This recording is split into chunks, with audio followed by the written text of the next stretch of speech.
All right, guys, good evening. In 5 minutes, we're gonna start our another episode of our KKK series, Kapihan, Kabataan, Kwentuhan series with, of course, our special guest of tonight. No? So the title is Youth.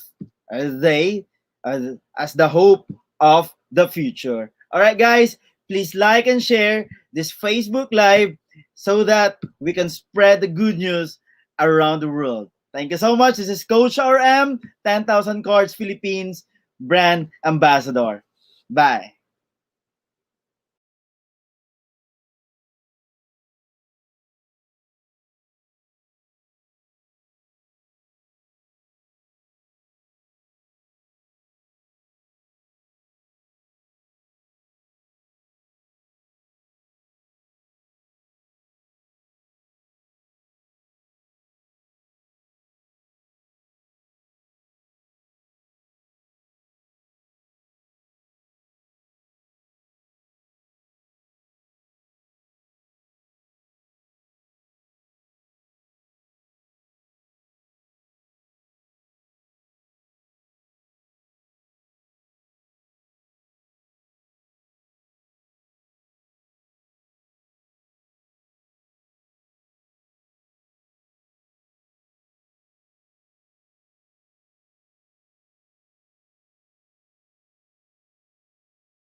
Hello!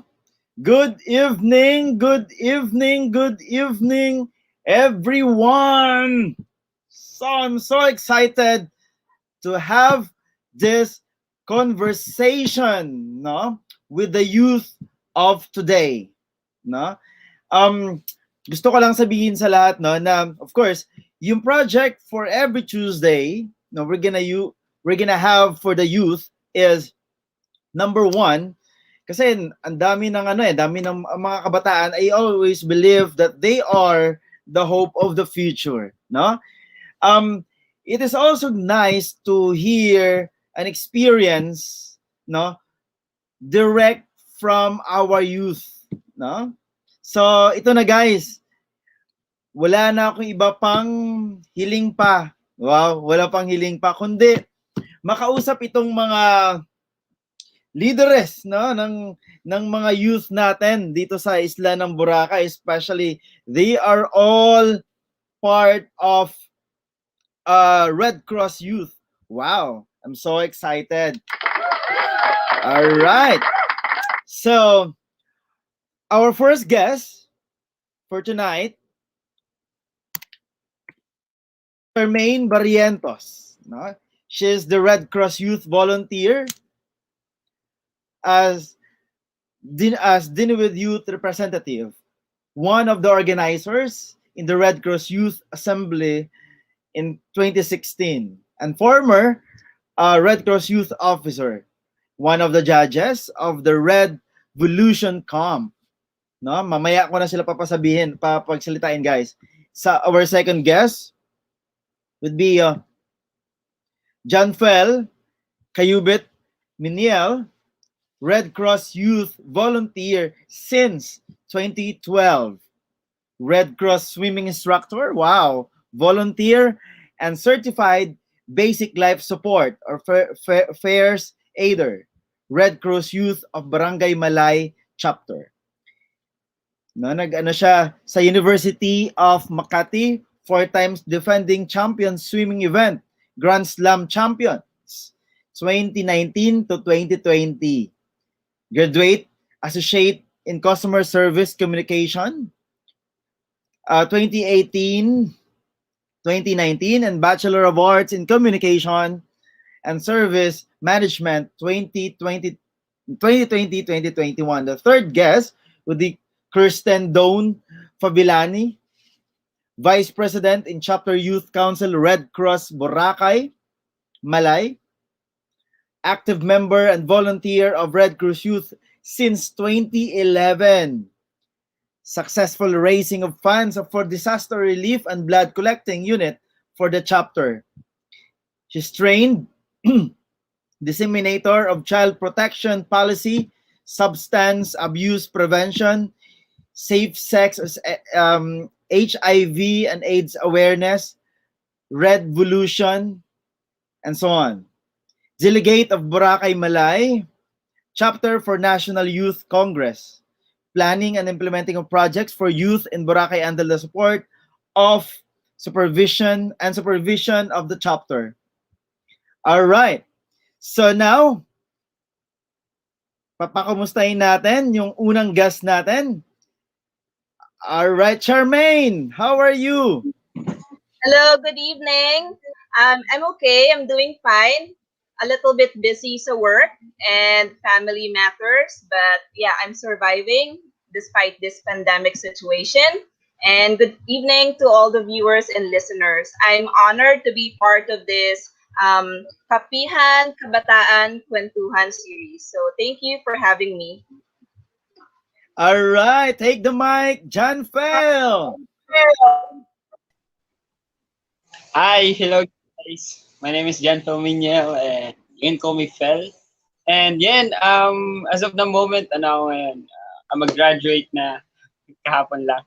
And I got my diploma today. And I'm so lucky and fresh grad. And at the same time, I'm doing great. And soon, makakabalik na ako ng Boracay. Wow, congratulations. All right, Kirsten Zone, how are you? Pakilala ka naman dyan. Hi, good evening po sa lahat. So, I'm Kirsten Don FAbilane, but I'm used to being called KD. So, kumusta ako ngayon? I'm kakatapos lang ng school year, pero catching up sa ibang subject, grade 11, and excited sa new projects and activities ng Red Cross for this year and next year. Nice. No? Napakaganda, no? They are all the Red Cross volunteers, youth here in Malay. All right, especially napakaganda kasi ang dami-dami na nila mga nagawang projects, no? Nakaka-inspire talaga itong mga kabataan na ito, no? You know what, guys? The problem being for the youth of today, madali sila ma-depress, no? Ano yung mga rason nun? Number one, ng moduling daw as a process, bagong process yun, it's a new normal, no? Yung online classes nila, no? Some of them are distracted from their barkada. Alam niyo naman, there are two kinds of friends, no? Ano yon? Yung mga positive and mga negative friends na ito, no? And then some of them cannot really prioritize, no? They cannot set their priority, no? So, ngayon, bakit hindi sila nakakaset ng priority nila? Because they don't know their identity, no? Then, identity for what? No, leading their role in the community, no? You know what? Meron ngayon, no? Bata pa, no? Bata pa, meron ng, alam mo yung 14, meron na silang anak, alam mo yon? Bata na tatay, bata na nanay, ang iba ayaw na mag-aral, yung iba nag-i-enjoy na sa trabaho. Sobrang dami. Yung iba naman, yung uso ngayon is, alam mo yun, yung laro ngayon, no? Yung ML. Siguro kayong tatlo naglalaro din ng ML, no? And then, of course, yung self-esteem nila, no? Hindi natin, parang ang bagal ng development when it comes to the self-esteem. And they are not contented to what they're doing. Pero hindi nila nakita kung kumbaga pa, ang sabi nga kahapon ng special guest ko na si Madam Elena, you have to be grateful. No? Pero yung mga kabataan ngayon, hindi nila alam kung paano maging maging grateful. So guys, let's chill and tune in. It's coffee o'clock, of course, with you. My first question is, kumusta ka? How are you today? All right. Get the mic, Charmaine. Okay, actually, very definite yung change, no, from pre-pandemic, before pandemic to this, what we have now, the new normal. And like this pandemic situation has taught me a lot of things. It brought me closer to my family, and it made me realize the significance of technology. Although, like, there are two ways in which we can use technology, as you said earlier as well. Maraming bata na ina-abuse yung use of technology. So with games, they get distracted easily. They don't know how to be grateful anymore. So things like that. But of course, there are a lot of positive impacts of technology as well. And I think nag-focus ako more on that since my line of work is now online. Because before, I used to teach in school, in a language school, and now everything is done online. So I appreciate more the value of technology and also like the value of being together, especially now that we cannot hug our friends and we cannot like just meet outside, gather with our families and all these things. So it taught me a lot of positive things, even though, of course, everyone wants this pandemic to end. Back to you, Coach RM.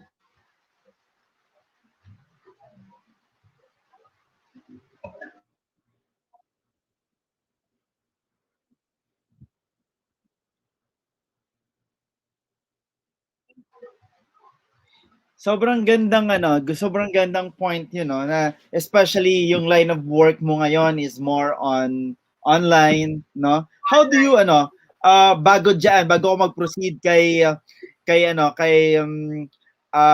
Johnfel, no?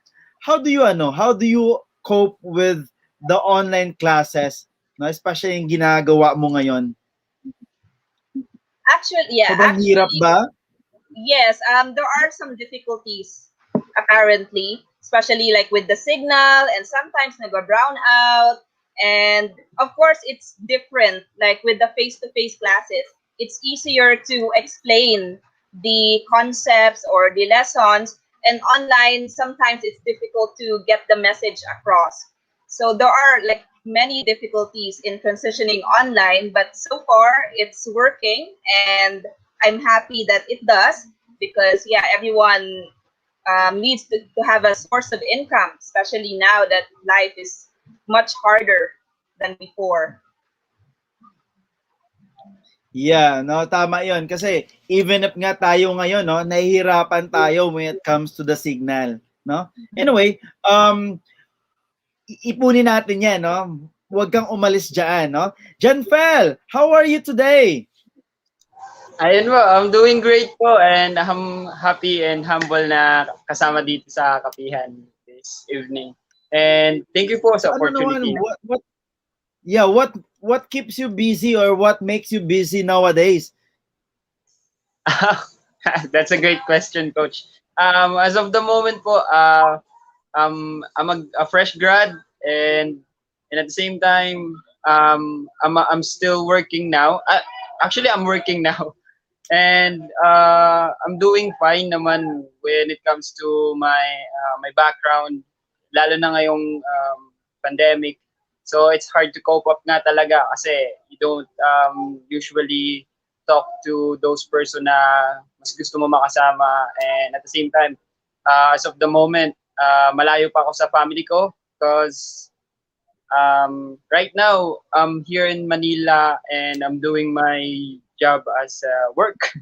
And as of the moment, currently, ano pa ako ngayon, customer service on one of the biggest BPO here in Manila. And when it comes to virtual, grabe talaga. Iba talaga yung change when it comes to that kasi it's very strict, and at the same time, we have to be aware on how to use social media as of the moment, and how to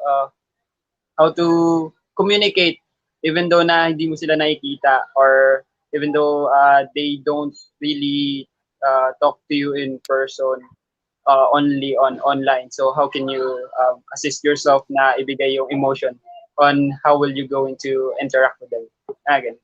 Yeah. Back to you, Coach. Great, no? So napakaganda ng ano mo experience mo. Parang you are saying na nag-aaral ka at the same time nag-work, or late na dumating yung work mo? Actually po, late na po siya. Pero by using work po kasi it's part of my my studies. Kasi for OJT, so on the job training, while I'm doing my OJT, I'm also working at the same time. So so that I have an income every now and then. Yeah, until now. Coach.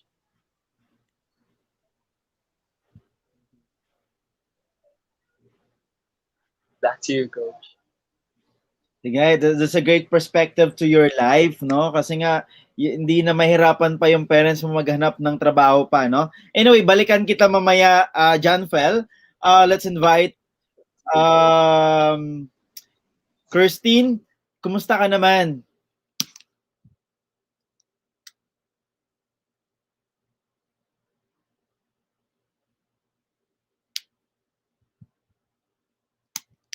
Hi, Christine. Kumusta ka naman?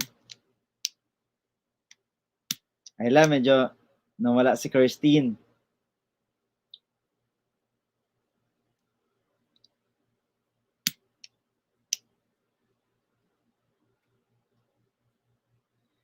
All right. So, anyway, the next question that I would like to address with you guys is this, no? Alam natin sa ngayong panahon ay uso na ang social media, no? Parang lahat na lang, sabi nyo nga kanina, no? Everything is online, nasa cellphone na lahat. It's easy to communicate with your friends. Pero sometimes hindi na natin nakokontrol yung sarili natin. Wala tayong discipline in browsing. Alam mo yun, minsan nakakalimutan na natin matulog, nakakalimutan na natin kumain, no? Ang tanong ko is, bago ko balikan si Christine, is, nakakatulong ba ang social media exposure sa iyo? Or it just created insecurities? No? And if it creates insecurities, kailangan ba ng guidance ang isang youth? In what way? No? And for example, ikaw yon, how will you guide them? I think I'm gonna start asking Charmaine. Okay, Coach. So nakakatulong ba ang social media exposure for me? I think yes, especially like if I want to have more students to enroll and have class with me. So that's very important. And yeah, I agree that we tend to abuse our use of social media. Sometimes, yeah, it's also, I'm guilty of it. Sometimes I spend a lot of hours in social media that I don't get to feel that the time has already passed by.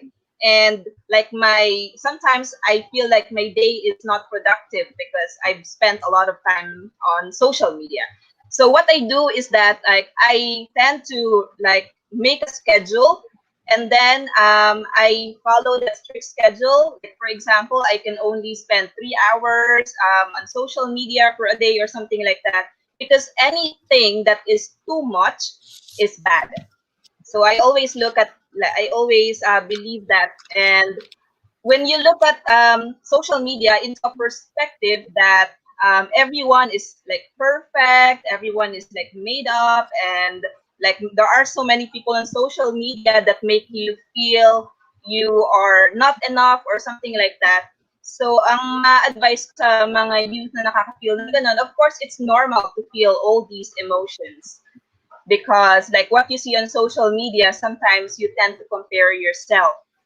But I think like if you feel like that upon seeing these things on social media, you have to divert your attention to more content that will enrich your life and will give you positive feelings or positive vibes.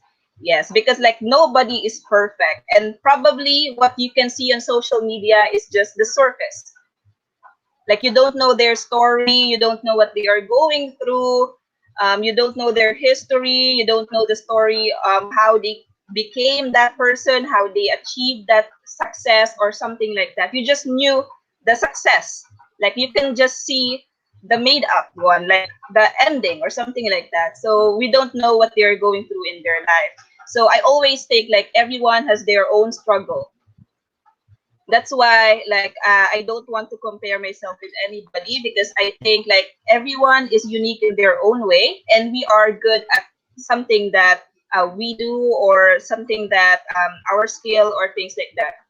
So with the kids, like with the youth of today who tend to feel these things, I like would suggest that they would view more content that that are good for them and that will enrich their life. It could be in line with their interest, or something to do with their dreams or hobbies, or anything that they can learn from, or something that makes them happy at least. Yeah, that's all, Coach RM. That's nice. That's nice. No, number one, ang nagustuhan ko doon sa message mo is more on scheduling, no? Nalala ko before, kapag nakikita ka nila sa cellphone lang, kung nag-work ka na ha, kapag nakikita ka na hindi sa laptop, sa cellphone lang, parang you are not working, no? Because the perspective of the people, dapat nag-work ka, dapat nakikita kang gumagalaw, nakikita kang talagang nagwawalis dyan, alam mo yun, physically, nakikita ka nila. Pero, alam mo ba, hindi pala yun ang basihan, no? Ang basihan pala is, if you're working, you have to make a great content, no? Na makita din ng tao para i-follow ka nila, susundin ka nila. Yung pinakagusto ko doon sa sinabi mo is, ang pinakagusto ko dun sa sinabi mo is, of course, everything that in social media is just like a face, no? No, ano ba yung sinasabi ko na face? Yung parang minsan nakala mo sobrang saya niya, pero at the back of it, ang dami pala niyang problema, ang dami niya palang ginagawa. Alam mo 'yon? Like it's just like having a Zoom meeting, you know? Kung face to face ang nangyayari sa atin. Alam mo 'yon? Yun, nakabarong tayo, naka long sleeves tayo, tapos yung baba pala boxer shorts, pajamas, alam mo 'yon? Pero well, that's why dapat talaga suriin yung content, no? Is it really true? Naaayon ba yan sa buhay niya? Huwag lang sundin agad, di ba? So tingnan naman natin kung ano masabi naman ni Johnfel, no? Johnfel, ano naman Hello yung tingin mo doon sa question? Take the mic. Thank you very much po. That's an interesting question po. When regards po dyan sa question na yan, I do have my own perspective. As a communication service management, for me, yung social media kasi, it gives you, like, sa question na it's a fame. So, it gives you fame, and at the same time, it gives you a distraction then as well. Kasi, as a ngayon, new normal tayo, so it's hard to, to give yourself na nag-work ka or di naman give yourself na you're doing something even though na nandito ka lang sa harap lang ng computer mo or else. Kasi ngayon, it's very reliable at saka napaka-useful na social media. Why? Kasi ang social media ngayon is it's giving you attention, and at the same time it's giving you solution when regards to something na hindi mo magawa. Like kung hindi naman siya new normal ngayon, you can do everything. You can work even though na with the walang use ng social media, pero and at the same time as using it via in a good side na you're using social media as of the moment kasi we're pandemic, so we're keeping our safe sa problem which is the COVID. And at the same time, yung social media ngayon napaka-reliable siya kasi dito makikita mo, makakontakt mo yung persons na even though napakalayo, kahit sa kabilang mundo ba siya or whatsoever, you can contact them even though na parang napaka-normal lang, napakalapit mo lang sa kanya, napaka-easy lang to access. And the sad part is yung hindi mo siya nakikita everyday and you can feel them physically, pero you can feel them by using social media. And at the same time, napaka-safe. Kasi lang di mo sila di mo maibibigay yung emotion mo on what you feel as of the moment or this week, kung ano yung nagiging problema mo ngayon or kung ano man yung mga problems mo regarding them. Just like what said niya ni ate. Like social media is very tough to explain sa ibang tao na nakakaintindi.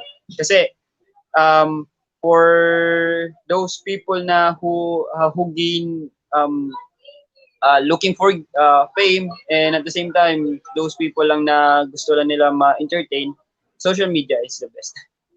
Then, so back to you, Coach.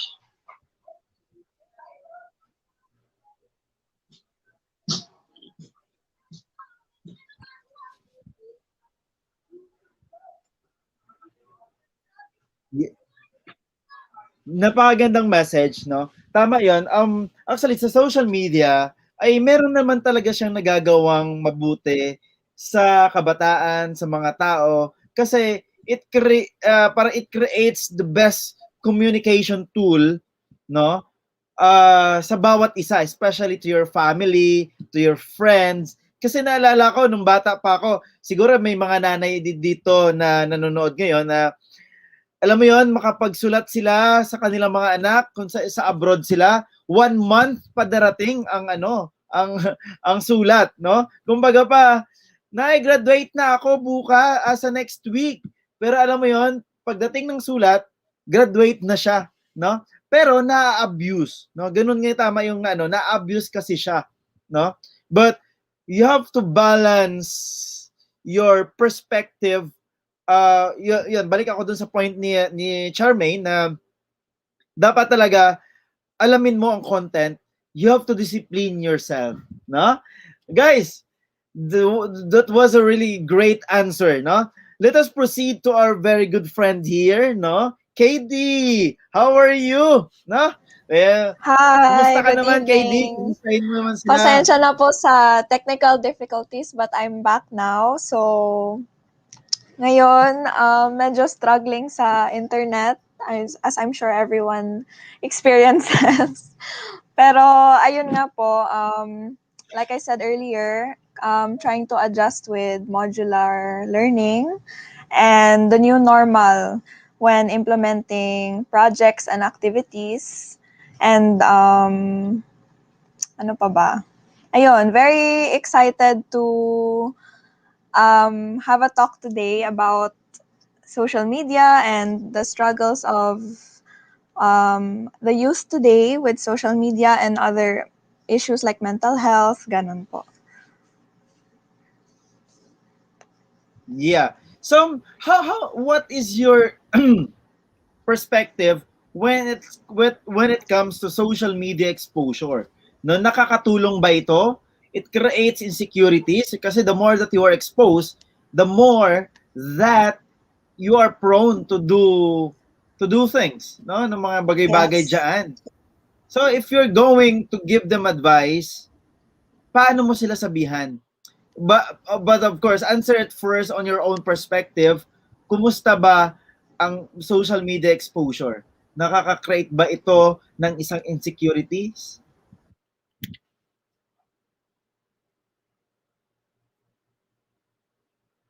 KD.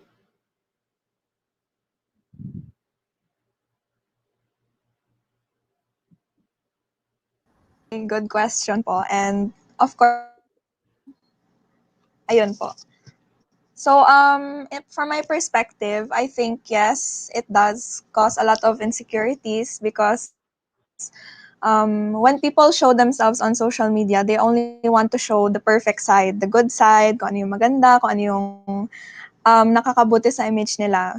But what we don't see is the flaws, we don't see the struggles, we don't see the imperfections, which of course can cause a lot of insecurities kasi iisipin ng mga tao, especially yung kabataan ngayon, bakit hindi ako katulad niya na perfect, wala akong nakikitang pagkakamali sa kanya.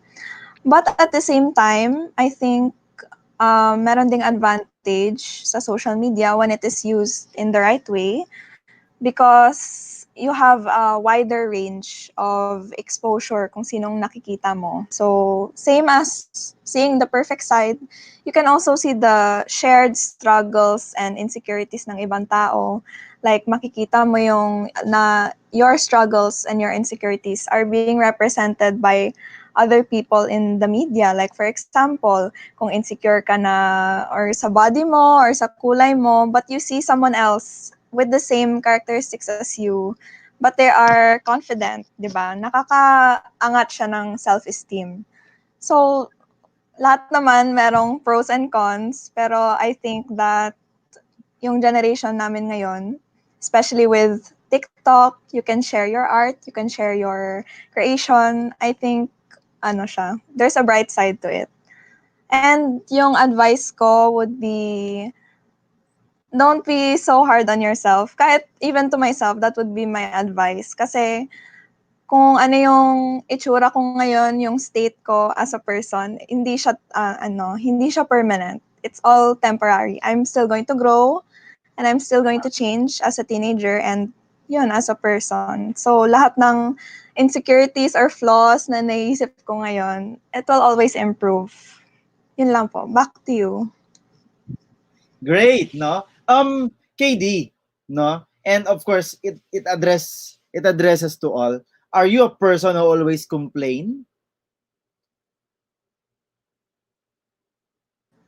Um, feel ko po, I can say medyo yes, but not in a negative way. More on, I'm not scared to voice out when something is wrong. Siguro considered complain yun. But more on, I want to call out when there is something wrong na pwedeng ayusin or pwedeng i-improve. Ewan ko lang sa iba dyan, si kuya or si ate. All right, Charmaine. Charmaine, ano yung ano mo dito? Are you a person who always complain? Yeah, I think it depends on the complaint. Kasi sinabi nga ni KD, yeah, we have to voice out when there's something wrong.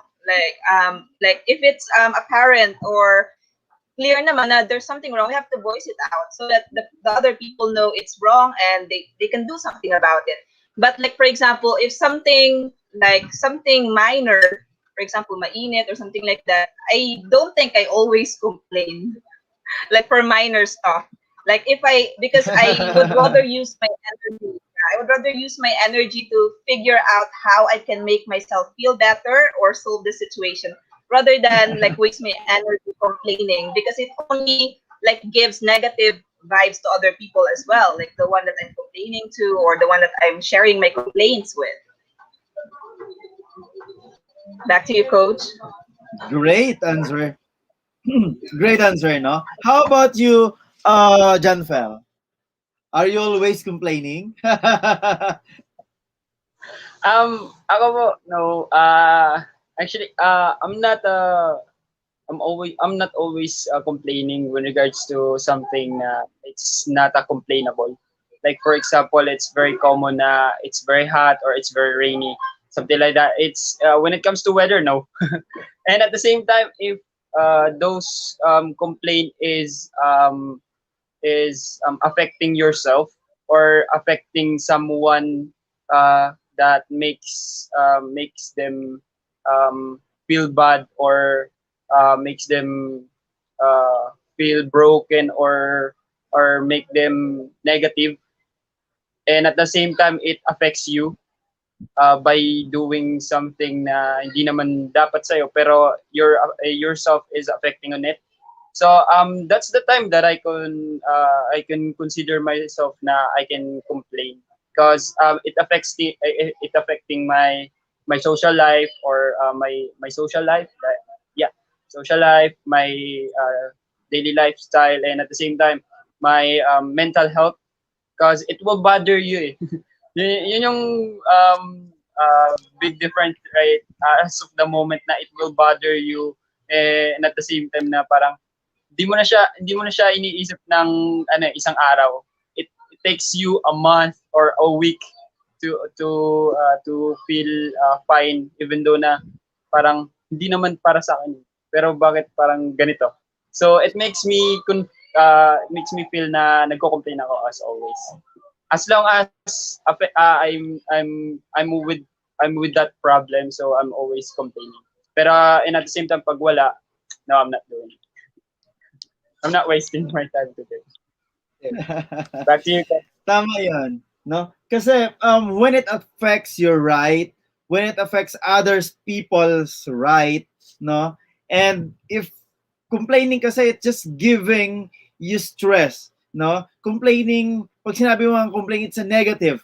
So now, kung gusto mo ngayong yung negative doon sa buhay mo, magko-complain ka. Pero here's my concept, why I asked that. Ako, complain is not a problem. No, you complain. But when you complain, you should know how to seek solution. No? Kasi complaining without solution, it's useless. No? You're just parang tawag ito, you're just creating chaos, you're just creating stress to other people. Ang masasabi ko lang, when we complain, kasi kapag nagko-complain ka, ibig sabihin, meron kang idea. No? May better idea ka. Tama? Ganon yun kapag nagko-complain ka, but magko-complain ka lang para sisikat, para lang, alam mo yon, para lang na pansinin ka. That's useless. Di ba? So ako, when we complain, I think we should have a solution, no?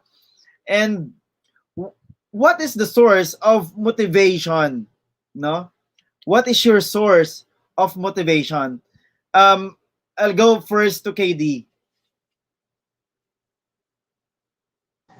Hi. So, yung question niyo po is what is my source of motivation? I think I draw motivation from a lot of different things. Sometimes it's my future, like thinking about kung ano pwedeng mangyari in my future. And sometimes it's my friends, something as shallow or small as that na pag natapos ko to, makakalabas na ako, makakagala na ako, di ba, bilang kabataan, yun yung drive namin. But I think, generally po, yung main motivation ko is to be a better person who can help the community more. Kasi you can have the heart to help, pero dapat meron ka pa ring, you need to have the drive to build on yourself para kasi mabibigay mo lang kung anong meron sa'yo, di ba po? So, that's one of my motivations when I'm facing a challenge is that whatever this challenge is, it will help me in becoming a better person so that I can provide more help. Kasi yun naman yung passion ko as a person. Back to you po. So what is your mantra? Kasi anong nangyayari kasi doon, yes, we are motivated.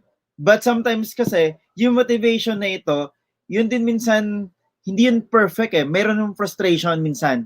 So, ano yung mga, when you are down, ano yung mantra mo? Yung parang mga words of encouragement sa sarili mo.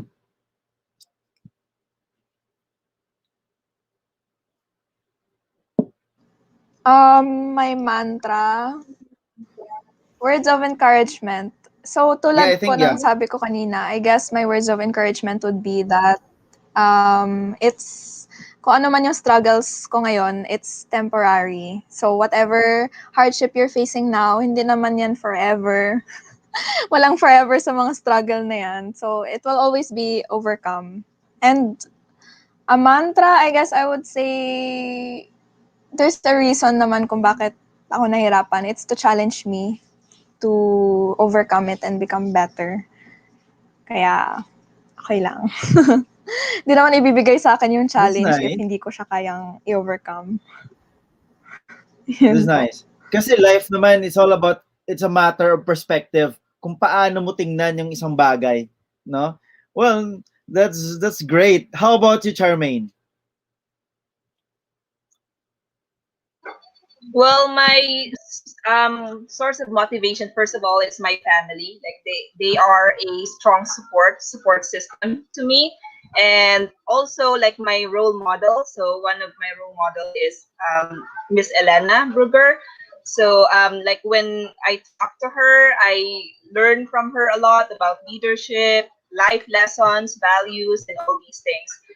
And also like I always tell myself it's okay to fail because like not every time you win, and it's okay if you don't win in, for example, a battle or something like that, a challenge.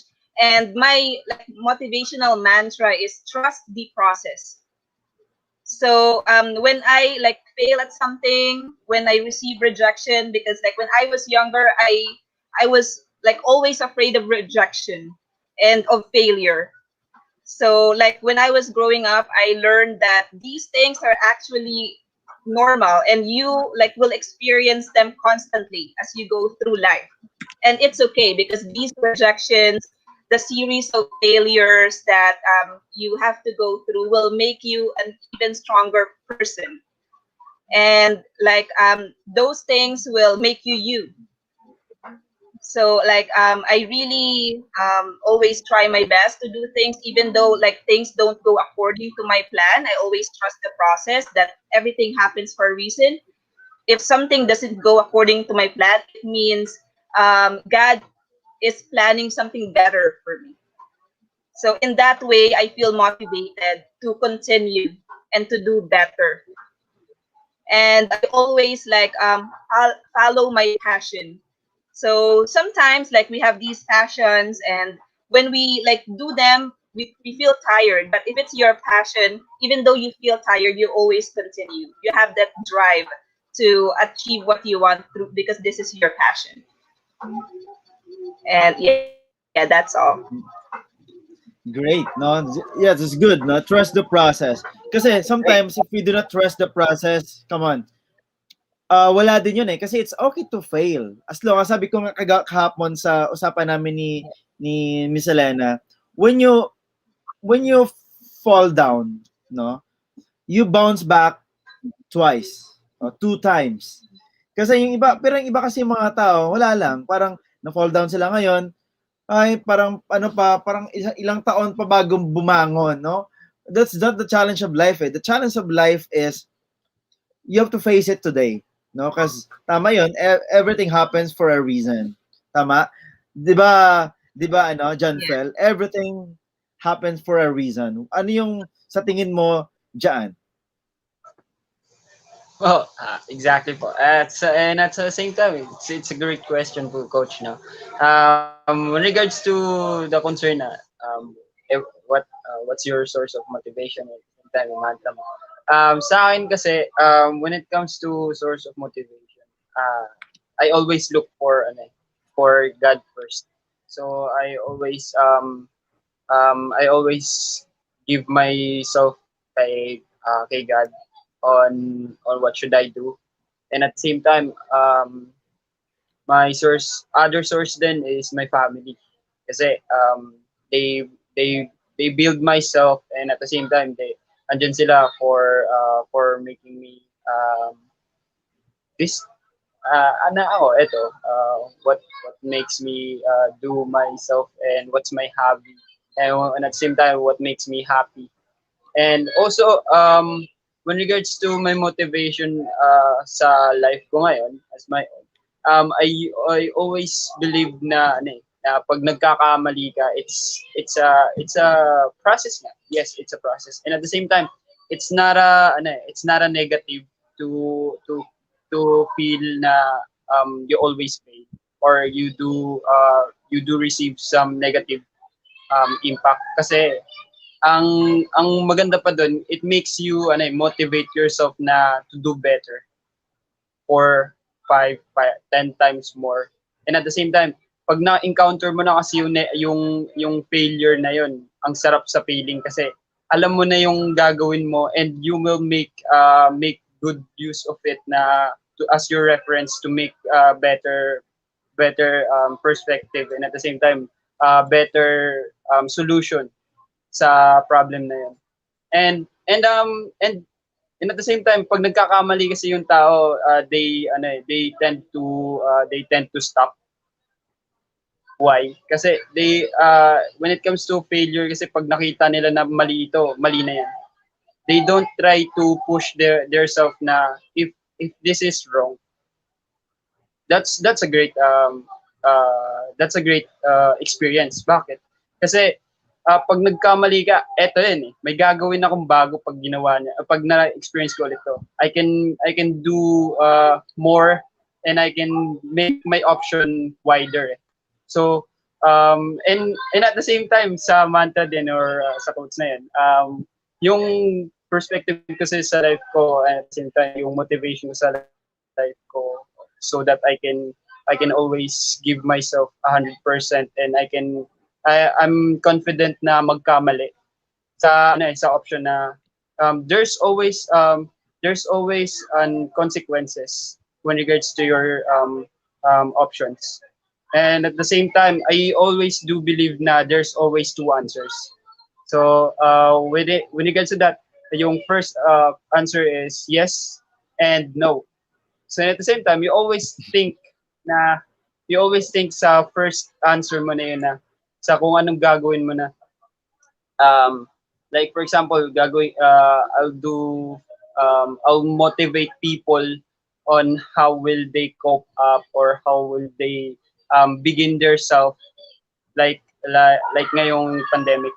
So I give myself na I tend to yes kasi I'll do my best to provide them what I have. Bakit? Kasi first thing is you always think na pag sinagot mo ba yes, will you do everything? Will you commit yourself to provide them what is right? Or if no, you don't have the confidence, or you don't have the you don't have the time na ibigay sa kanila to. So ang pinaka main point ka lang dun is there's always in every option there's always consequences. In every answer there's always consequences. It depends on you on how will you going to reiterate or how will you going to make it positive or negative. Yun lang, coach. Back to you, coach. Great. What are the challenges are you guys are facing right now, and how do you cope with no, yung mga struggles niyo, challenges ninyo? Because it is not normal not to have no struggles eh, 'di ba? Sino ba yung tao walang problema, no? I really want to hear no sa side ninyo kasi kung nakita ko nga no, binasa ko yung ano niyo kanina nung kung paano kayo introduce, you have a lot of achievements no that happen in your life, no? But my question is, what are your challenges no facing right now, and how do you cope with the challenges? Siguro nahin natin si KD.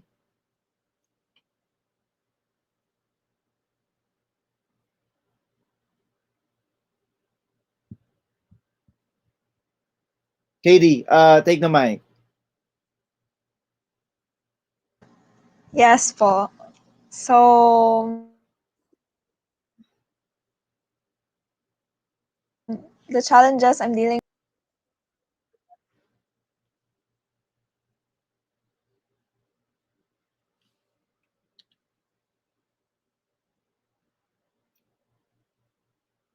Oh, I'm sorry.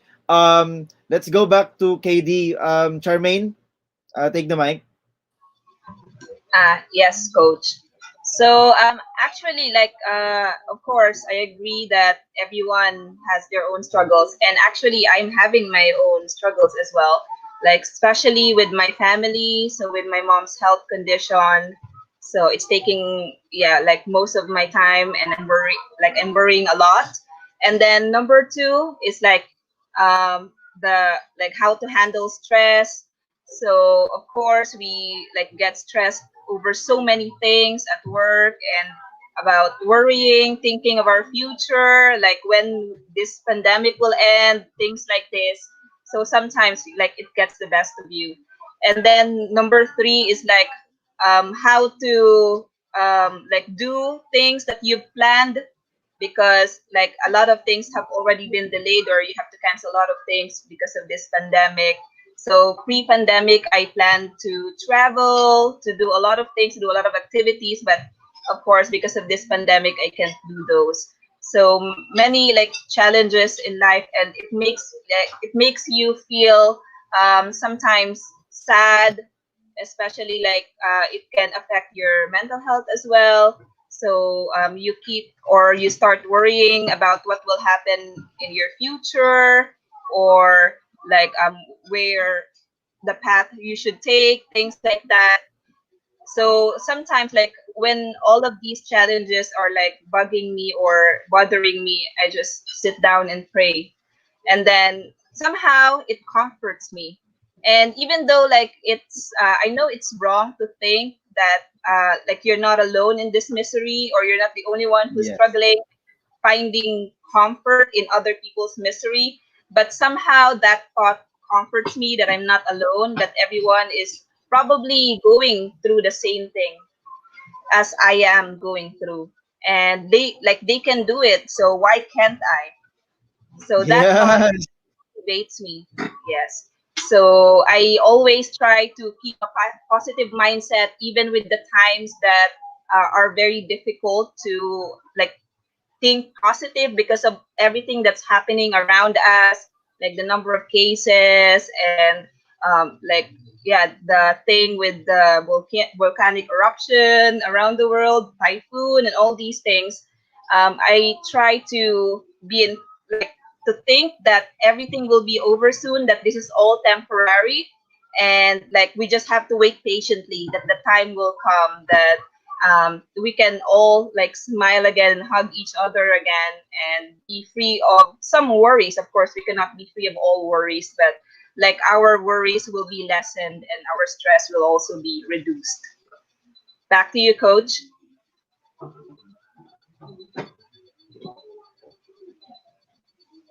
Napakaganda, no? Tama yun, no? Kung sila nga kaya nilang gawin, ako pa kaya, no?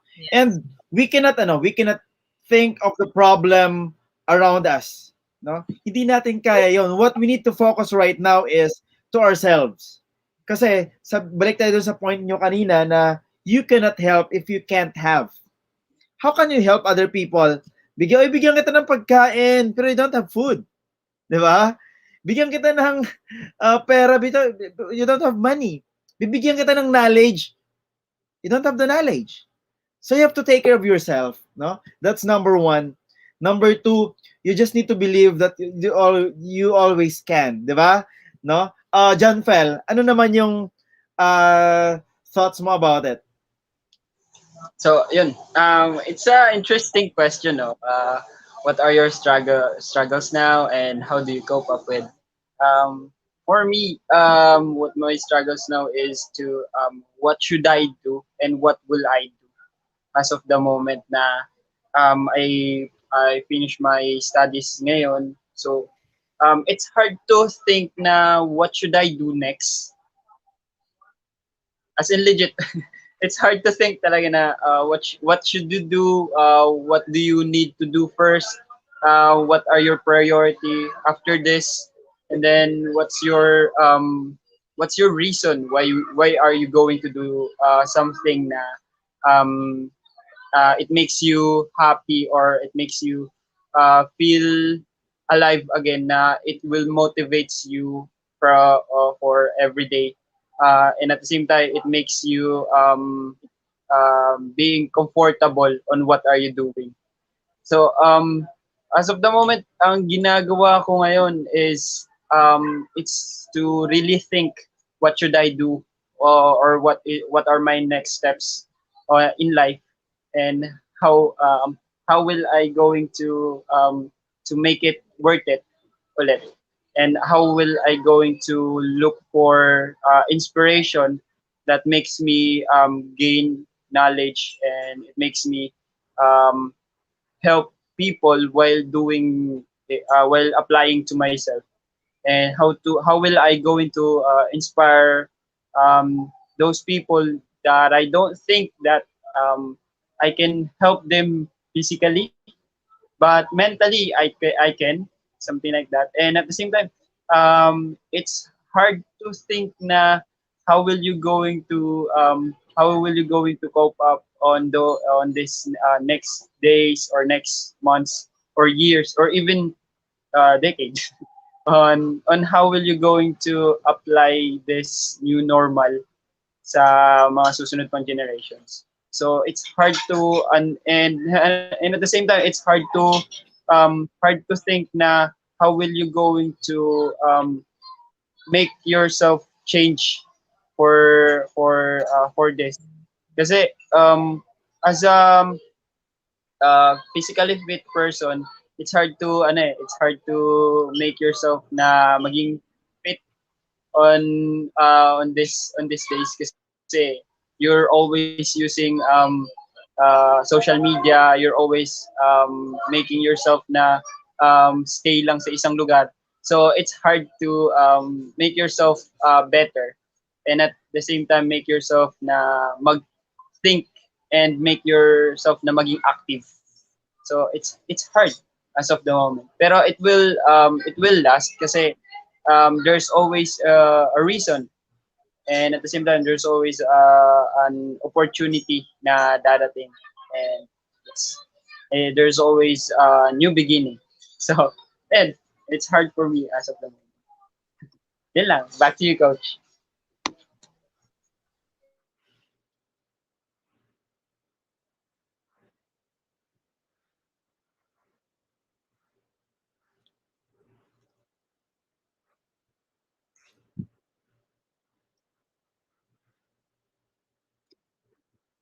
Great, no? Ang kagandahan doon, number one, kasi kapag nag-aaral ka, iniisip kasi natin is pinapaaral tayo, our focus is just our study. Tama? Pero para sa akin, naniniwala ako, reality starts when you learn to realize na ikaw ay talaga yung dapat na nagda-drive sa sarili mo. So, my recommendation being is, we need to set our goals. Ano ba yung gusto nating mangyari sa buhay natin? Because when we start setting up our goals, doon na next ang ano yung action plan natin. Diba? So what do you think about it, KD? Hi. So yung question niyo po is, what are my challenges, right? And ano yung action plan? So I think my challenges would, of course, differ from ate and kuya joining us today, because syempre iba yung age namin and iba yung level of difficulty ngayon. Pero one thing that I think would be relatable for a lot of youth today is yung modules po and how it affects our mental health. Kasi as you said earlier, yung social media and the exposure, it really affects the self-esteem and yung mood ng teenagers ngayon, since our regular schedule is disrupted. Dati, you can go out, you can see the beach, sa mga dito sa Boracay, you can interact. Pero now, everything is reduced to just a small screen, or kung naka-laptop ka, screen pa rin yan na mas malaki. But everything, your education, your social life, balik na naman sa screen all day. And I think one of the action plans, relate din ako sa sabi po kanina ni Kuya Johnfel na it's hard to, kumbaga, visualize kung ano yung sunod na gagawin.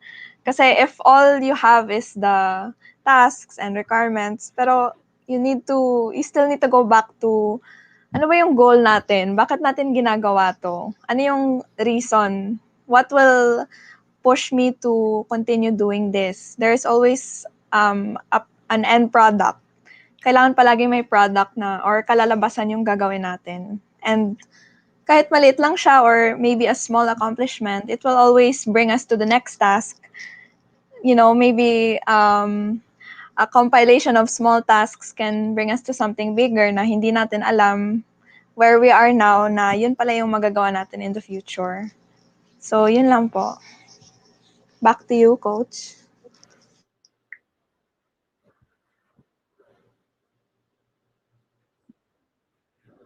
Great, no? Alright. So, alam naman natin na sa panahon ngayon, kasi nga, lahat tayo sa screen na lang ng cellphone nakatingin, tama? Little screen, communicate tayo, hoy, kumusta ka? Anong ginagawa mo ngayon? And then, yung pagkikita-kita natin limited na due to the protocols around us, no? At saka napakahirap, no? Napakahirap mag-adjust with that reality, no? Nakikita din sa sharing ninyo kanina na lahat tayo nahihirapan kasi everything is more on digital, no? Now, ano naman ang naidudulot ng pandemic na ito? Anong naidudulot ng panahon ngayon na ito, no? Yung point ko is, we need friendship. Kapag may kaibigan, at alam naman natin na hindi lahat ng mga kaibigan mabuti, hindi lahat ng mga kaibigan ay talagang kino-comfort ka, inaalalayan ka, no? My question being is, what is your thoughts about confront, listen, and do action? Confrontation, listening, and do action. Because it's all about feedback, no? How do we accept feedback? No, kasi minsan ang nangyari sa atin, we have friends, we have family, may mga mentors tayo. Ang problema ng youth of today ngayon, they cannot accept, no, yung mga sinasabi sa atin. Kasi nga, because of pride, no, kulang sila sa guidance. na dapat pakinggan nila yon, they should do action.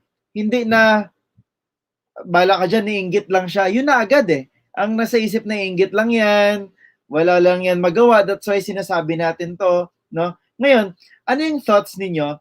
By the way, this is the last two questions that I have. No? Anong thoughts ninyo about that? Confront, listen, and do action. Let's start with Charmaine.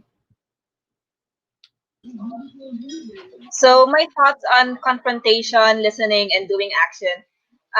For me, like confrontation is also good to voice out, like what you want to happen or what you find wrong or something like that.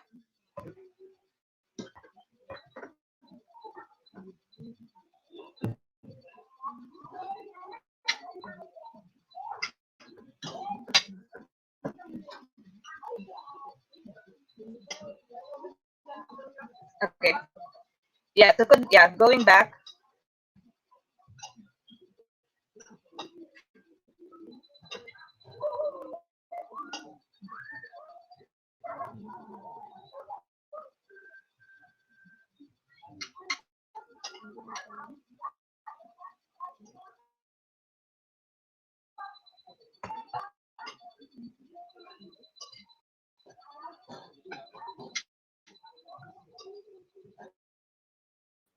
Sorry, naka-mute yung mic. Or yeah, How do you react on that? No? Na, for example, ay, meron kang putok. Ay, ang ingay mong kumain. Ay, lagi kang late. Alam mo yon, pinagsasabihan tayo na ganon. No? How do we react, no, on that? Probably like if I were younger, like I would react to that negatively. But since like I'm an adult now, so I realize like these constructive criticisms are actually good for us. So like for example, if your friend tells you that oh may puto ka or bakit ang tamad mo, mga ganyan. So sometimes siguro yung ibang tao akala nila pinapagalitan sila or like they just want to say something negative about you dahil mainggit sila sa'yo or something like that. But actually, these constructive criticisms are also good to make ourselves a better person. But of course, you have to choose these criticisms as well because oo nga naman, sometimes may mga tao na kung ano na lang gusto sabihin sa'yo or mga negative things about you kahit hindi naman totoo. That's why you really have to know yourself. Because if you know yourself, you know what's true and what's not. And you won't live to please everyone because you cannot please everyone. And you just have to live for yourself, not for other people, because otherwise you'll never be happy. So these confrontation, it's good as long as they are constructive criticisms. And of course, listening is very important because you should not be the one to always talk. You should know how to listen as well. Because in listening, you will know like what you should do better or what you should change in yourself to be a better person because everyone is not perfect. Nobody is perfect. And then you have to do action. It should not stop with listening. Like, okay, I heard you. This is what I should change in myself. I should do better in this or in that.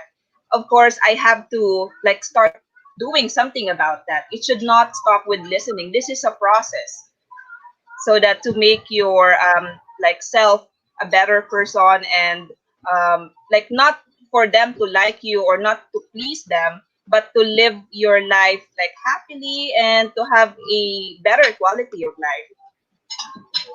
Back to you, coach. That's a great point, no?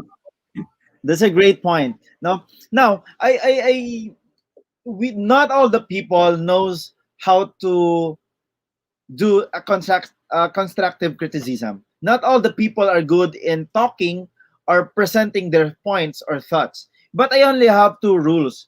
When we confront or when we say something or tell something about that person. First, when you are praising them, praise them in public. Now, second, when you have something to say, no, what you need to do is bring them in a private place that only two of you can hear each other. So whatever it is, sigawan man kami kayo dyan, pangit man yung ano, at least real friendship, I think, is telling the truth to the person.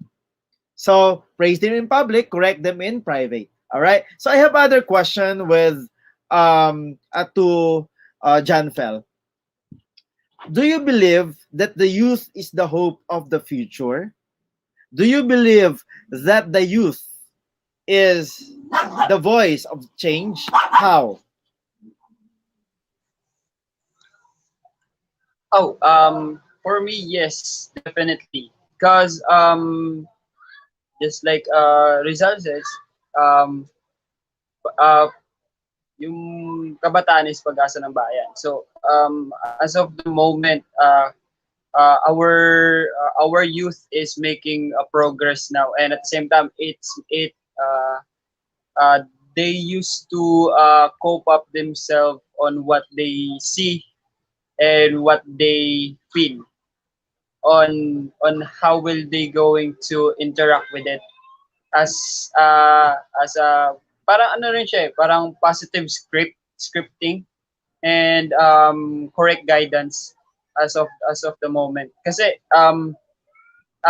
youth nowadays is very techy. So when we say techie, napaka high intelligence na nila when regards to using social media while using devices that are very advanced. And at the same time, even though even though na parang ang bata-bata pa nito like 10 years old under, grabe na yung knowledge now when regards to using social media nowadays. And I do believe na youth now is very reliable when regards to doing public exposure, public speaking, and at the same time when regards to using um, high tech informations and how will they going to interact with those people na they usually not talk to and they are not comfortable with. How will they going to use their self na make them comfortable even though they're using na eto what we're doing right now that we're doing this um, live stream na ang saya kasi you're making them think more and youth nowadays is not those people na not youth na parang they used to think na social media is just social media. Social media has a bad side and at the same time social media has a good side. And it depends on those influencers and those people na how will they going to explain it in a good way, not on a bad way. Kasi like constructive criticism na you endorse them to the public on what they have done in a good ways, and at the same time you talk to them in private so that they will going to absorb it na sa kanila lang, and at the same time they going to apply it on their next interaction to those people. Kaya as of now, I do believe na youth is the hope of the future and the voice of change right now. Yun na, Coach. Back to you, Coach. Tama yung sinasabi mo. Tama yung sinasabi mo, Johnfel, kasi the moment that all the people, no, we're not getting old. We're not getting younger in a way. So the point being, because we're not getting younger, is the advice for the youth of today is look and find your right icon and follow the right path that they are taking. No? Bakit kailangan natin icon that we are comfortable of doing their path? No? It is not just to save yourself, but to save, number one, it's the environment. Number two is your co-youth. No? Kasi saan pa tayo pupunta kung sira na yung mundo? Saan tayo pupunta kung sira na yung environment? No? Now, I have other question to KD. KD, what is your perspective about, or do you know what is word of honor? Do you believe in word of honor? So, thank you for the question po, Coach. And in my opinion, yes, I do very much believe in yung sinasabing word of honor.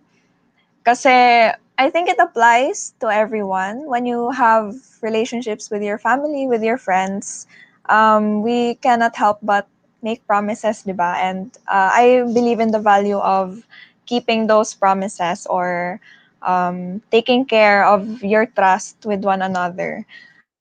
And I think another way this applies is also as a disseminator and an advocate. So, mga kabataan ngayon, marami tayong mga advocacy. We have advocacy for climate action, mental health, mga ganon-ganon.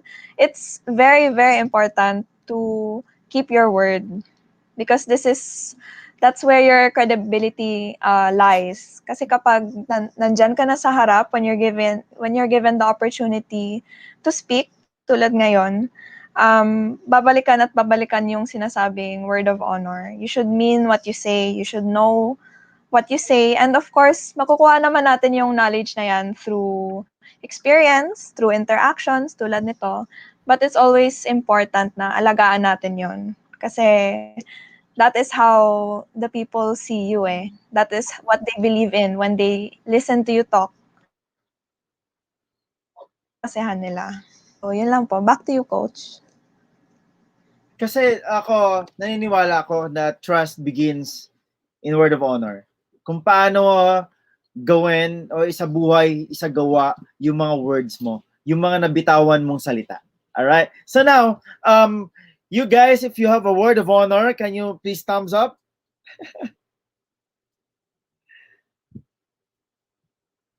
Alright, so let's do the takeaway before we close or end this conversation. No? What are your igniting message to all our viewers, as of this time? However, please allow me to play a advertisement, for this episode, I'll go for this.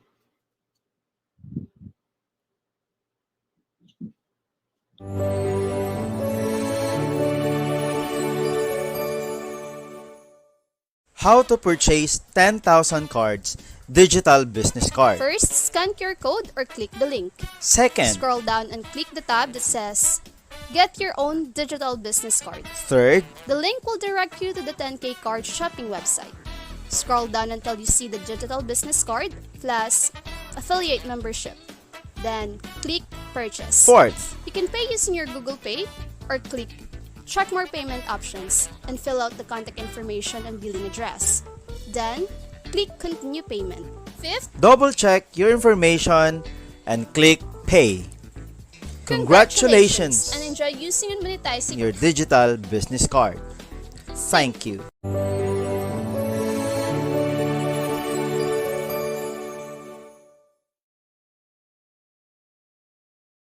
Right. Thank you so much for allowing me play that one.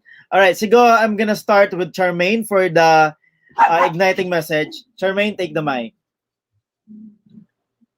Okay, so my message for my co-youth as well. Number one, find your passion. So if you haven't found what you really want to be, in life, then don't worry. Like as you go through life, you will have experiences that will redirect you to your passion. And number two, use your time productively. So it's okay to like do activities that makes you happy, but always find activities that will enrich your life and help you become a better person. And I think it was already mentioned earlier, find your inspiration or have a good mentor or a person that you look up to and learn from like those people. And in turn, you can also inspire other people by doing so. So I think, yeah, those are the things. So keep on learning, don't give up, and live life to the fullest, even though there are so many problems. So I want to end with this quote. There is a quote that I really like. Well, there was this quotation that says, find or find someone or be with someone that makes you happy. But there was a better version of this quote that says that they cross out the with, so it says be someone that makes you happy, and that's all. Thank you so much for that igniting message, Charmaine. Let's proceed to Johnfel. And well, my igniting message to those to our viewers and at the same time our co-youth is first is make yourself safe, and at the same time make yourself happy on what you are right now, because there's always a problem that will going um, to to occur you, and at the same time it will going to make you feel hard on these days. All you have to do is just to think what is right and do what is good for yourself and as well as for your environment as of the moment. And at the same time, um, with regards to this pandemic and with regards to social media, use this opportunity to make yourself better and make yourself think twice every time you do something um, um, that will make you suffer in the end. Because always think that there's every situation there's always a answer, and at the same time always think that every yes or no there's always a consequences. So make yourself worth it and make yourself happy, and and third is choose what you like and choose those people or choose those influencer that makes you gain on your and at the same time it will make you benefit not just you but those people who around you and your social life, and also um, do your studies, make yourself proud, and at the same time make your parents proud, and also it will always benefits you in the end. So make yourself happy and at the same time make yourself alive. Have a great day.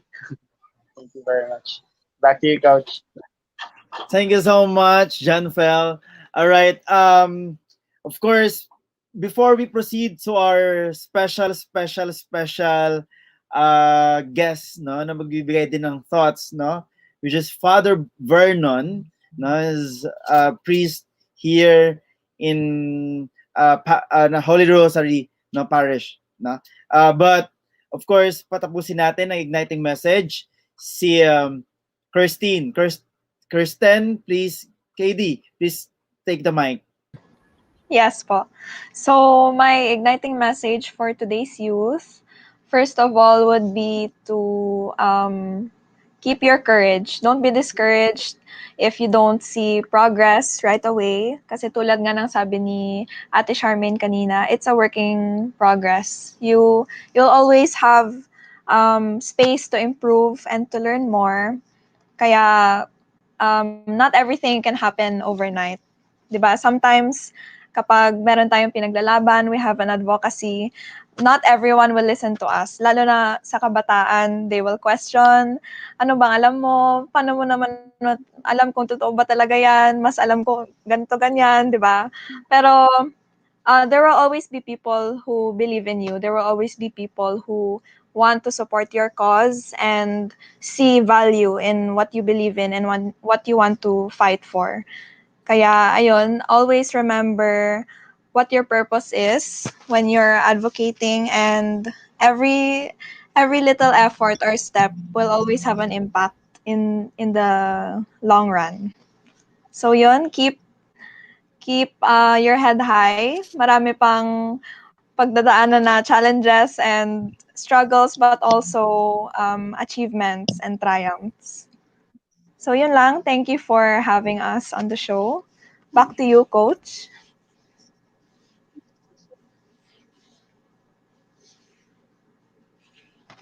All right, thank you so much, KD. Alam niyo ba, I'm really grateful having our very special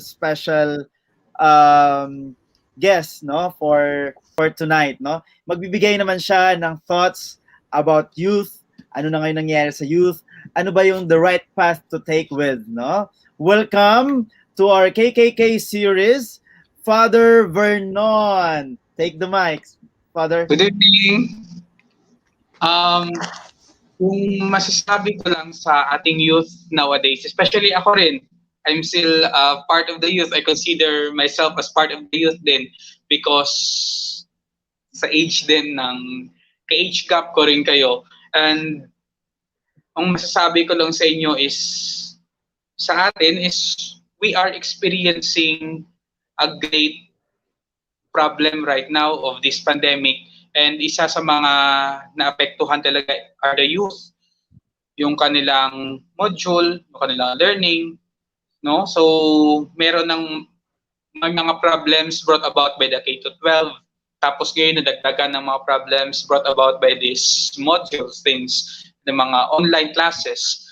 And we recognize your sufferings, we recognize your pains, yung inyong mga pinagdadaanan.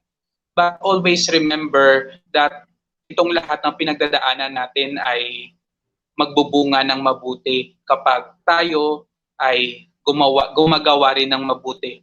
Kung ang ating pamamaraan para matapos ito ay mabuti, we will end this problem, we will end this pandemic ng mabuti rin. So wag nating gawan or haluan ng kung ano man yung masama, kung ano man yung hindi maganda. Always remember na yung ating mga magagandang naidulot sa atin itong pandemic, yung bayanihan, yung pakikipagkapwa, yung pagtutulong lalong-lalo na sa nangangailangan. So, as we hopefully end this pandemic na, matapos na ito yung mga mabubuti o magagandang maibaon natin as we move on for the future.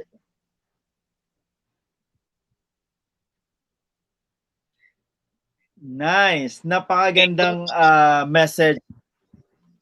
Yes, napakagandang message, Father Vernon, kasi nga sa bagay, when you are doing good, no,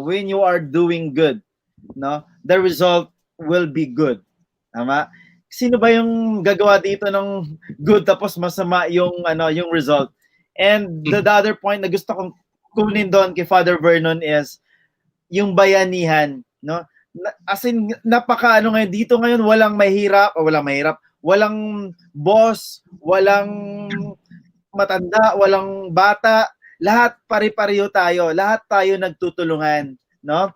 And with that, ako'y nagpapasalamat sa message mo, Father Vernon, no? And also with the youth that here in my Kapihan, Kabataan, Kwentuhan series. And of course, on the third